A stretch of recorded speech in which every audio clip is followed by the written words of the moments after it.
Hello everyone, मैं अनिल कुमार सिंह स्वागत करता हूं आपका आपके यूट्यूब चैनल विश्व भारती क्लासेस में। बहुत दिनों से आप लोगों से किसी भी रूप में बात नहीं हो पाई है, न तो मैंने इन दिनों कोई वीडियो ही अपलोड किया है आपके लिए। कारण ये रहा है कि छठ पूजा के कारण हम अपने गांव चले गए थे। लौटते ही आपके साथ मिलने का प्रयास कर रहे हैं। इस रूप में हम पिछले कई सप्ताह से आपके लिए झारखंड सचिवालय से संबंधित वीडियो अपलोड करते रहे हैं। उम्मीद है अब तक आपकी तैयारी मुकम्मल हो गई होगी। वैसे भी अगर हम लोग बात करें या प्रैक्टिकली इसको देखें तो आपका ये एग्जामिनेशन तो अक्टूबर में ही होना था। तो जाहिर सा बात है कि अक्टूबर में होना था तो आपने अपनी तैयारी तो पहले ही पूरी कर रखी थी। लेकिन जो एडिशनल वक्त आपको मिला उसमें आपने उन चीज़ों को पूरा करने का प्रयास किया होगा जो आपको उस दौरान लगता होगा कि शायद छूट गया है। चलिए, ये तैयारी हो गई होगी ऐसा उम्मीद हम कर लें। हालांकि ये भी तय है कि जैसे एग्ज़ाम बढ़ता है लगता है कि ये चीज़ भी पढ़ ले, वो भी पढ़ ले, ये चीज़ छूट रहा है, वो चीज़ छूट रहा है। लेकिन अब जा कर के जब कुछ वक्त आपके हाथ में बचे हैं, 20-22 रोज का वक्त बचा हुआ है आपके पास झारखंड सचिवालय की परीक्षा के लिए, ऐसी स्थिति में अब आपकी जो रणनीति होनी चाहिए वो रणनीति सामान्य नहीं बल्कि विशिष्ट रणनीति होनी चाहिए। अब विशिष्ट रणनीति का क्या मतलब है? तो विशिष्ट रणनीति का मतलब मेरा सबसे पहले ये है कि अब आप अपने लालच पर, अपने ग्रीड पर थोड़ा कंट्रोल करें। क्योंकि जैसे जैसे एग्जाम आएगा आपको लगेगा हम इसको भी पढ़ ले, थोड़ा उसको भी पढ़ ले, और ऐसी स्थिति में होगा ये कि जो आपने पहले से पढ़ रखा है आप उसको दोहराने की स्थिति में नहीं होंगे, और अंतिम समय में चीज़ों को जो आपने पहले पढ़ रखा है उसको निश्चित तौर पर दोहराने की आवश्यकता है। अगर आप अपने सिलेबस को ध्यान से देखे होंगे, सिलेबस के अकॉर्डिंगली आपने अपनी तैयारी की होगी, तो आपका आत्मविश्वास निश्चित तौर पे बढ़ा हुआ होगा। और आत्मविश्वास से जंग जीता जाता है ये बताने की आपको आवश्यकता भी नहीं है।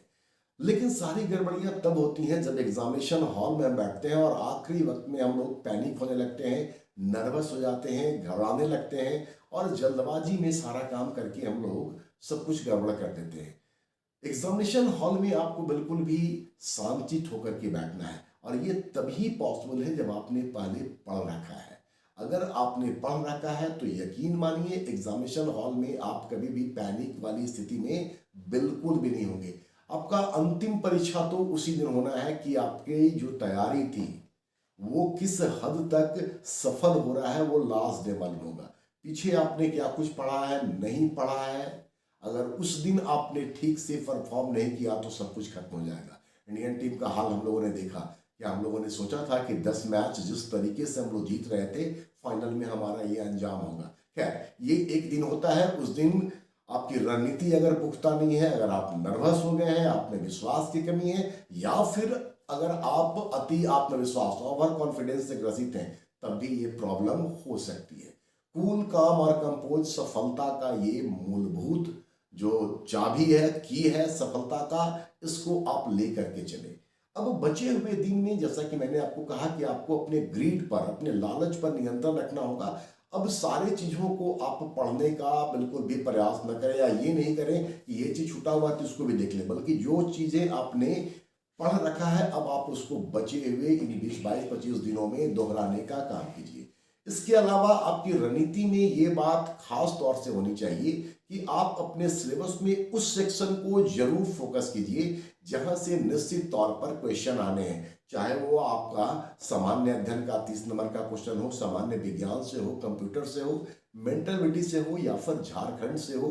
ठीक है, इन चीजों पर आपको फोकस करना है। कुछ जगह पर हम आपसे ये बात कहना चाहेंगे कि इन जगहों पर आपका रिवीजन निश्चित तौर पर होना चाहिए, या अगर आपने अब तक उन चीज़ों को नहीं किया है तो आप निश्चित तौर पे कर लीजिए, क्योंकि उनका जो सिलेबस होगा वो कॉम्पैक्ट होगा। जैसे आपके सिलेबस में राजधानियां हैं, आपके सिलेबस में करेंसीज हैं, इन जगहों पर अगर आप थोड़ा सा फोकस करें तो 1, 2, 3, 4 जो भी क्वेश्चन पूछे जाएंगे निश्चित तौर पे आप करने वाली स्थिति में होंगे। तो उस जगह को आप जरूर रिवाइज कीजिए, और अगर अभी तक आपने नहीं देखा है, उन चीज़ों को नहीं पढ़ा है, तो आप जरूर उसको पढ़िए। इसके अलावा देखिए, पंचायती राज से संबंधित आपके सिलेबस में अलग से मेंशन है। हालांकि आप सिलेबस को देखिए, उसमें आपका भारत का संविधान, भारत की राज व्यवस्था सामुदायिक विकास से संबंधित प्रश्न पूछे जाएंगे, भारत के पॉलिटिकल सिस्टम से पूछे जाएंगे और फिर पंचायती राज। सबको अगर एक साथ देखिए तो बेसिकली ये इंडियन कॉन्स्टिट्यूशन का ही पार्ट है, लेकिन पंचायती राज पर निश्चित तौर पे क्वेश्चन आएंगे, इसलिए पंचायती राज को आप दोहरा कर रखिए। अगर आप इंडियन इकोनॉमी को देखेंगे तो इंडियन इकोनॉमी के अलावा उसमें अलग से मेंशन किया हुआ है पंचवर्षीय योजनाएं, आप उसको जरूर दोहरा लें। भारत का इतिहास, भारत का भूगोल, भारत का पर्यावरण, ये सब जो एरिया है, जैसे इतिहास भूगोल की बात करें तो ये बहुत बड़ा एरिया है। तो इन जगहों पर क्या फोकस करें, जैसे कि इतिहास को देखें तो इतिहास में आप फ्रीडम मूवमेंट पे ज्यादा जोर दीजिए। फ्रीडम मूवमेंट में बहुत डेप्थ मत जाइएगा, 2-3 चीज आप जरूर कर लीजिए अगर आप मेरी राय माने तो। पहला तो ये कि आधुनिक भारत में जो इंपॉर्टेंट डेट्स है, जैसे कि गांधी इरविन समझौता कब हुआ, भगत सिंह सुखदेव राजगुरु को फांसी कब दी गई, इस तरह की जो इंपॉर्टेंट डेट्स हैं इस डेट को याद कर लीजिए। फ्रीडम मूवमेंट के टाइम में जो पत्र पत्रिका का संपादन हुआ है उसको आप निश्चित तौर पे देख लें, उन चीजों को देखिए। इसके अलावा देखिए है कि भारत के इतिहास के साथ ही प्राचीन भारत, एंशिएंट, मेडिएवल, ये सब तो आपको पढ़ना ही है, फ्रीडम मूवमेंट पर अलग से फोकस किया हुआ है, तो इन जगहों को देखिए। आपके सिलेबस में पुस्तक लिखा हुआ है, अब पुस्तक का एरिया बहुत बड़ा हो जाता है, अब कहाँ से क्वेश्चन पूछेगा निश्चित तौर पर ये कहना तो बड़ा मुश्किल काम है। लेकिन अगर हम लोग गेस वर्क के तहत जाएं तो भारत के इतिहास का जो साहित्यिक स्रोत है, प्राचीन भारत और मध्यकालीन भारत, उसको आप जरूर एक नज़र देख लें, क्योंकि इतना बड़ा सिलेबस है कि हिस्ट्री से, ज्योग्राफी से, इन्वायरमेंट से कोई ऐसा नहीं है कि 8, 10, 12 क्वेश्चन पूछे जाने हैं, 1, 2 क्वेश्चन, 3 क्वेश्चन मैक्सिमम इन जगहों से पूछे जा सकते हैं। ऐसी स्थिति में आपको कुछ एरिया निश्चित तौर पे डिसाइड करना होगा, आपको रिस्क लेना होगा, और उन जगहों से अगर क्वेश्चन आता है तो कोशिश कीजिए कि आपसे गलती ना हो। तो आप साहित्यिक स्रोत को निश्चित तौर पर देख जाए, चाहे वो मध्यकाल का हो या फिर प्राचीन भारत का हो। इसके अलावा पुस्तक में अब हिंदी साहित्य से, संस्कृत साहित्य से, उर्दू साहित्य से, बांग्ला, कई सारी पुस्तकें हैं। आप कोशिश ये कीजिए कि वैसे पुस्तकों और उनके लेखकों को आप याद कर लें जिन्होंने किसी पुरस्कार को जीता है। ज्ञानपीठ पुरस्कार सबसे पहले किसको मिला, पहली महिला कौन थी, हिंदी के लिए किसको मिला, बांग्ला के लिए किसको मिला, इस तरह की पुस्तक और उनके लेखकों को अगर आप याद रखेंगे तो थोड़ा सा एरिया आपका कॉम्पैक्ट हो जाएगा और आप वहां से आंसर करने वाली स्थिति में होंगे। ज्योग्राफी के अलावा आपका सिलेबस में मेंशन है भारत के पड़ोसी देशों के साथ संबंध। सबसे पहले इसमें आप ये कर लीजिएगा कि किन किन भारतीय राज्यों की सीमाएं पड़ोसी देशों से मिलती है, इसका एक पूरा खाका बना करके आप रखिए, मैप के थ्रू या जैसे भी फॉर्मूला के थ्रू आपको निश्चित तौर पर याद होना चाहिए, क्योंकि ये एक और ज्योग्राफी का भी विषय है या उसका पार्ट है, साथ ही साथ सिलेबस में आपका अलग से भी मेंशन है। तो इन जगहों पर फोकस कीजिए। इसके अलावा फिर है आपका इंडियन कल्चर भी, इतिहास के अलावा इंडियन कल्चर भी है। अब इंडियन कल्चर का डायमेंशन बहुत बड़ा है, अब ऐसी स्थिति में सब चीज को देख पाना इस पर्टिकुलर टाइम में जो शेष दिन आपके बचे हैं ये पॉसिबल नहीं होगा। तो आप कम से कम भारत के जो शास्त्रीय नृत्य हैं वो किस राज्य से संबंधित है, जो लोक नृत्य हैं वो किस राज्य से संबंधित है, झारखंड की और भारत की जो प्रमुख जनजातियां हैं उनका निवास कहाँ है, ये थोड़ा सा आप देखने का निश्चित तौर पे काम करें इंडियन कल्चर वाले पार्ट में। खेल खिलाड़ी से जुड़ा हुआ बहुत सारा चीज आपने देखा होगा, ठीक है, उसमें करंट वाले पार्ट से आप जोड़ करके देखिए। जब हम आपको करंट अफेयर्स का वीडियो अवेलेबल करवाए थे तो उस समय भी हम आपको ये बोले थे कि कोई खिलाड़ी किस खेल से संबंधित है, उस खिलाड़ी का संबंध पर्टिकुलरली किसी कंट्री से है तो उसको भी आप दिमाग में रखिए।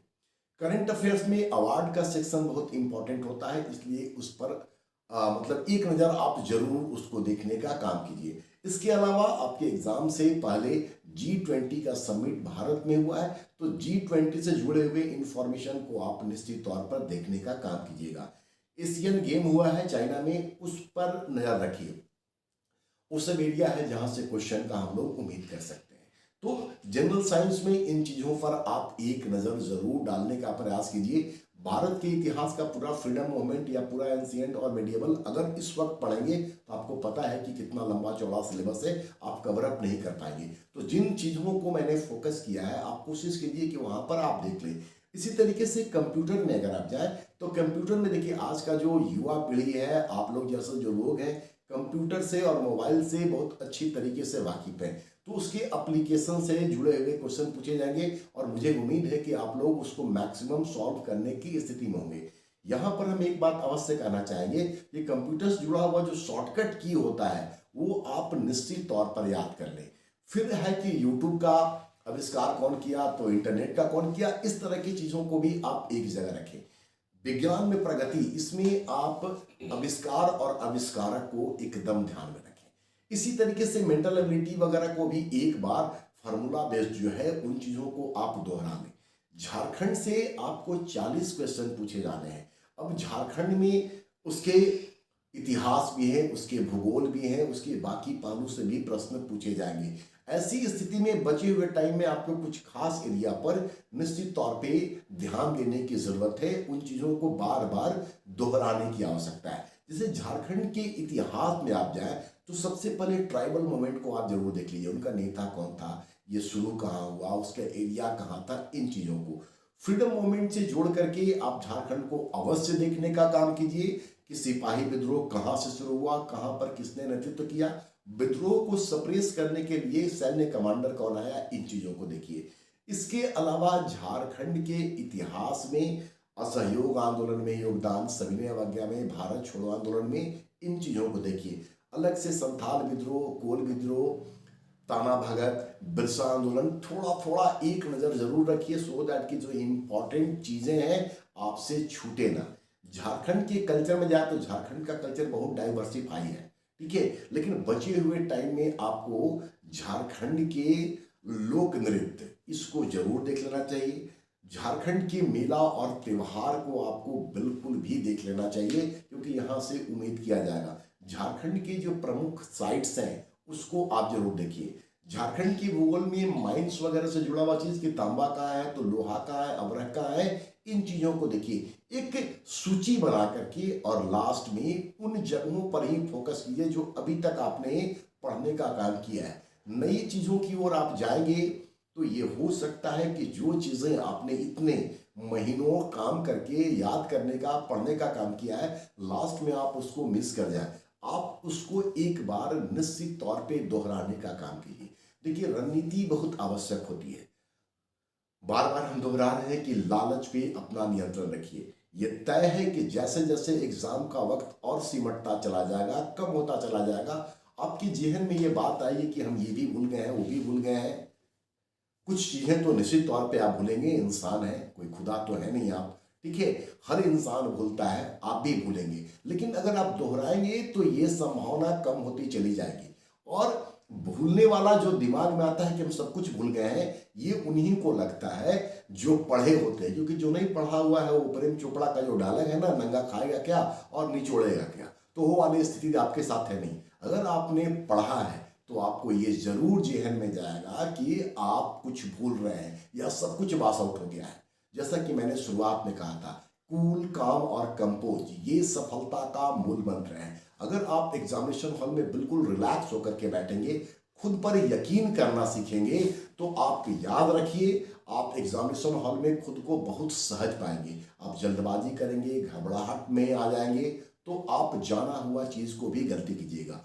क्वेश्चन को आराम से पढ़िए, कुछ वर्ड हिडन होते हैं, जैसे इनमें से कौन नहीं है, तो नहीं टर्म कई बार स्किप हो जाता है, या हम लोग जब बहुत आसान क्वेश्चन नजर आता है तो जल्दबाजी में आंसर कर देते हैं। ये नहीं भूलना चाहिए कि क्वेश्चन टफ हो या आसान हो, हर क्वेश्चन आपको इक्वल मार्क्स देना है, तो उसको भी उसी तरीके से इंपॉर्टेंस दीजिए।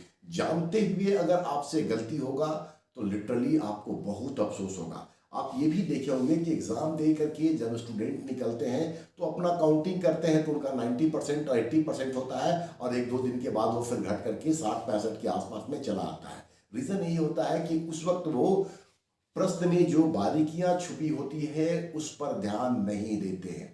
एग्जामिनेशन में इन बातों का ध्यान रखिए। कलर करने में भी कई बार गलतियां होती है, चूंकि आपके उम्र से, स्टूडेंट लाइफ से हम लोग भी गुजरे हैं, तो बी के जगह सी कलर हो जाता है और सी के जगह डी हो जाता है। 2 को कलर करना है, 3 कलर हो जाता है। इन चीजों को आप बिल्कुल भी ध्यान रखिए। और फिर ये चीजें कैसे होंगी, कूल, काम और कंपोज, ये चीज जो है ये मूल मंत्र है, इसको आप पकड़ करके रखिए। बिल्कुल भी घबराइएगा नहीं, ठीक है। रिजल्ट का चिंता बिल्कुल मत कीजिए, सिर्फ और सिर्फ अपना बेस्ट देने का प्रयास कीजिए। हम फिर दोहरा रहे हैं कि जैसे ही एग्जाम का वक्त नजदीक आने लगेगा आपको ये लगेगा कि हम सब कुछ भूल चुके हैं, लेकिन ऐसा कुछ भी नहीं होगा। आपको एग्जामिनेशन हॉल में सब कुछ याद आ जाएगा। आप बिल्कुल अपने ऊपर यकीन रखें, विश्वास के साथ परीक्षा में जाएं और पूरी ईमानदारी और तन्मयता के साथ परीक्षा दें। नई चीजों को बिल्कुल भी ना दोहराएं। बार बार मैं कह रहा हूं, कोशिश मत कीजिए कि अब बहुत कुछ पढ़ने जाए, ठीक है। करंट अफेयर्स वगैरह को जरूर दोहराने का काम कीजिएगा और रिलैक्स रहिए बिल्कुल, ठीक है। अभी भी आपके हाथ में 20-22 रोज है, इसमें भी बहुत कुछ किया जा सकता है। बहुत सारी चीजें जो मैंने बताया उस पर मैंने ऑलरेडी वीडियो आपके लिए अपलोड कर रखा है।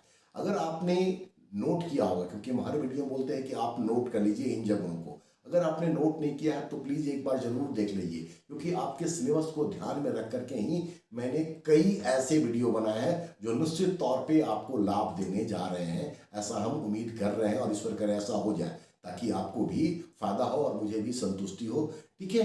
तो आज इतना ही। आने वाले दिनों में 1-2 वीडियो हम और, जैसे कि G20 पर मैंने कोई क्वेश्चन नहीं बनाया है, उन जगहों पर करंट अफेयर्स पर या सामान्य अध्ययन से जुड़ा हुआ जो आपका पहला सेक्शन है 30 नंबर का, उस पर 1-2 वीडियो हम आपके लिए लेकर के आएंगे, जिसमें कि डेट्स वगैरह से एग्जाम्पल के तौर पर हम आपके सामने रखेंगे और आप उसको एक बार जरूर देखने का काम कीजिएगा। चलिए, इन्हीं बातों के साथ, इन्हीं शुभकामनाओं के साथ कि आपको बेहतर प्रदर्शन करें और आपका रिजल्ट हो और आपकी खुशियों में हम सब लोग शामिल हों। मिलते हैं हम लोग अगले वीडियो में बहुत जल्द। धन्यवाद।